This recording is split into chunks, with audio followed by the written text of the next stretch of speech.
In the hours following the attacks of September 11th, this man was one of hundreds of Muslim men arrested by the United States. It's believed that BenBatavia was also one of the last set free. But what led to his arrest and 5-year detention has BenBatavia demanding answers from Ottawa. As Paul Hunter reports, the Algerian was a refugee claimant here when he was suddenly turned over to the U.S. On September 11, 2001, BenBatavia, on the left, may well have been the only person in the Western world who did not know what happened that day, even though he'd later be accused of being part of the attacks. Bringing his story to Parliament Hill now, BenBatavia is hoping to learn what role Canada played in his being then labeled a terrorist. The last 5 years of my life have been a long nightmare.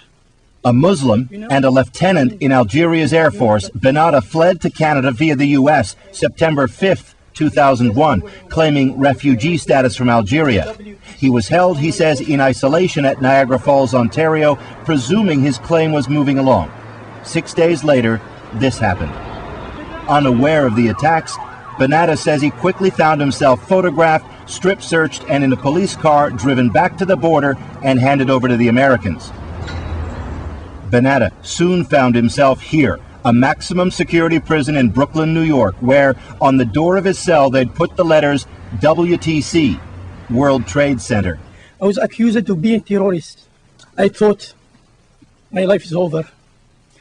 I was beaten. I was humiliated and tortured while held in Brooklyn.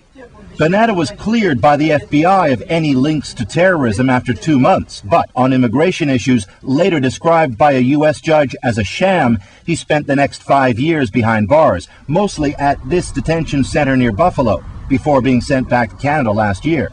His whole ordeal is now part of a class action suit in the U.S. I'm sorry, we're not able to... But, says his lawyer here, none of that would have happened without Canada having handed him over in the first place. The Canadian officials basically were the spark that set off a horrific chain of events for Mr. BenBatavia. So their demand is clear. We call on the Canadian government to review the actions of Canadian officials in illegally transferring BenBatavia to the U.S. on September the 12th, 2001.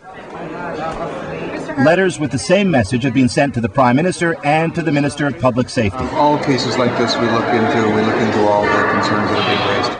As for BenBatavia, he's effectively back to where he was September 10th, 2001, an Algerian seeking asylum here, except he's had 5 years taken out of his life.